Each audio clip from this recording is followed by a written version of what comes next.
He was so proud of being Indian. I think for him, it was a way to be something other than just a Finch.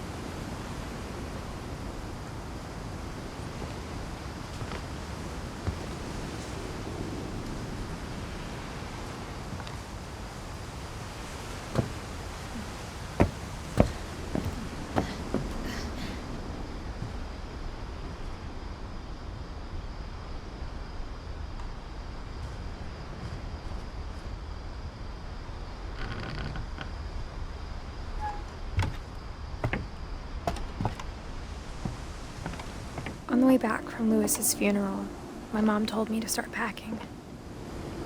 She waited until the day before we left to tell Edie. I'm not sure if she wanted to make it easier or harder.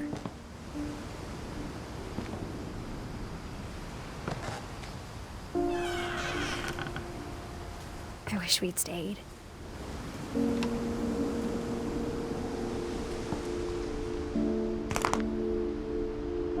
But I understand why we left.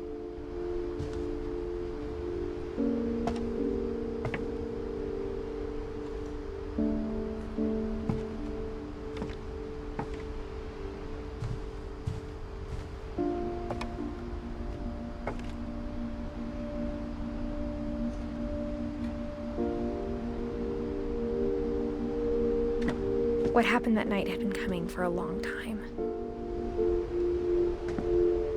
Maybe it should have come sooner.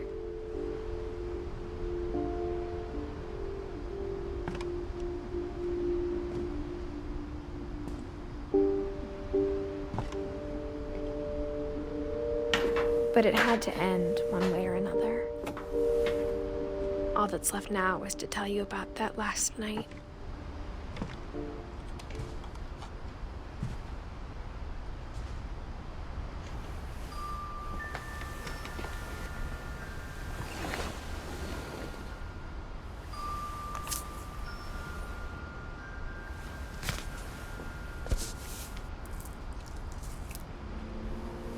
That whole last day, Edie just watched us pack and didn't say a word. Until supper, when she raised her glass and said, "To our final night together, and all our final nights apart." Grandma, you know what I said about alcohol. Some of your medications are very Edith, specific. I left a present for you in the hallway. Why don't you go open it? The grown-ups have to argue now. I'm sorry, you're right. We're all leaving tomorrow. Let's just enjoy our last... I'm not leaving. Edith, you're excused.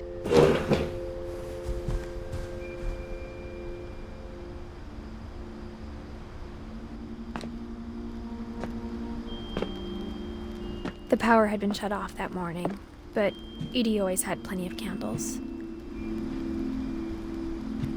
When my mom sealed the library, I don't think she knew about the other entrance. Or that Edie had a key to it.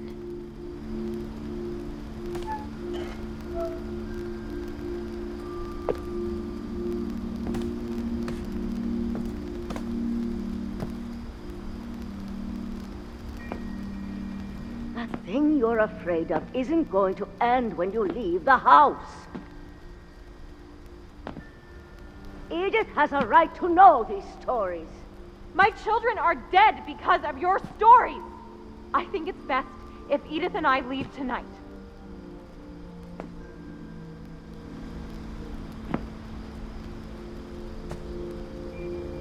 We'll have the nursing home send a van for you in the morning, okay?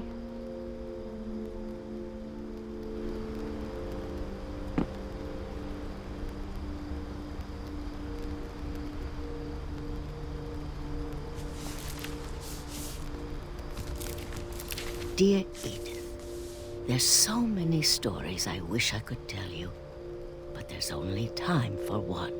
This is about what happened on the night you were born. That night, the tide went way, way out. It was the first and last time I ever saw the old house aground. There'd been an earthquake out in the middle of the ocean. They called it the lowest tide in 1,000 years.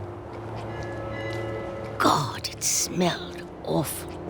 You know, I've seen that house every day of my life.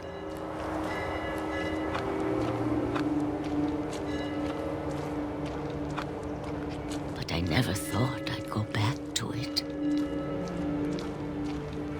When the fog rolled in, I lost my way.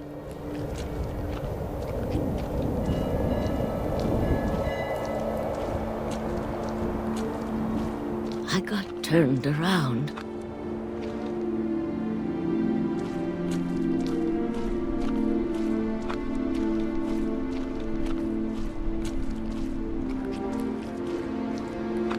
I started seeing things.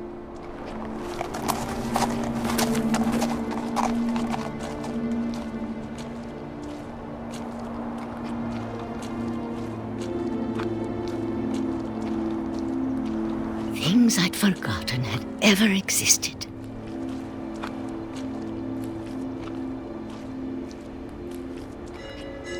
But when I saw them, they felt like old friends. That night, a lot of things came back to me.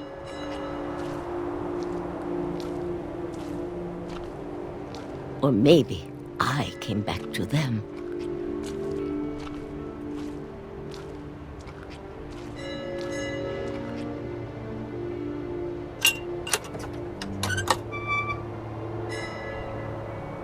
Things I can't explain, but that I need you to try and... Edith, what are you doing in here? It's mine. Edith! Mom, you're gonna rip it! Let go! I kicked and screamed, but Mom dragged me to the car.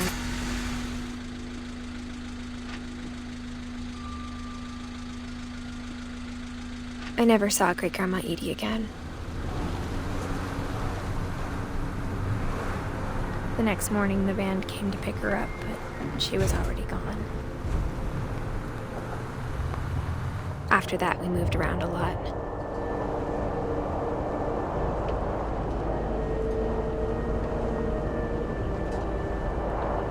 We both tried to make the best of it.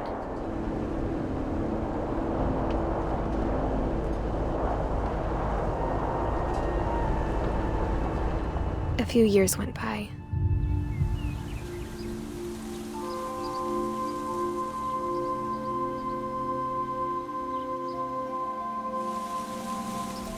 My mom didn't like to talk about it, but she started getting sick a lot.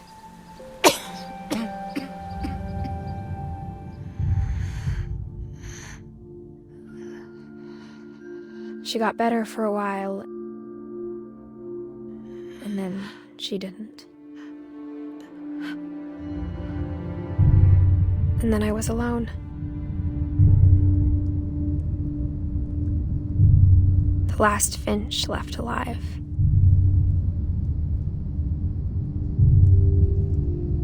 Until I found out about you. I'm still not sure what to tell you about all this. If we lived forever, maybe we'd have time to understand things. But as it is, I think the best we can do is try to open our eyes. And appreciate how strange and brief all of this is.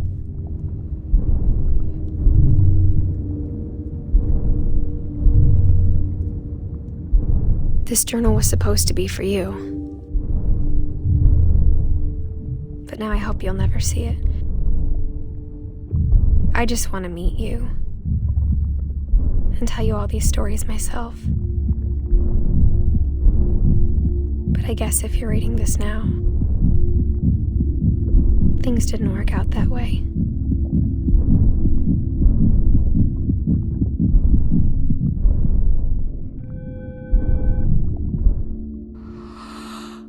This is where your story begins. I'm sorry I won't be there to see it. It's a lot to ask, but I don't want you to be sad that I'm gone. I want you to be amazed that any of us ever had a chance to be here at all. Good luck.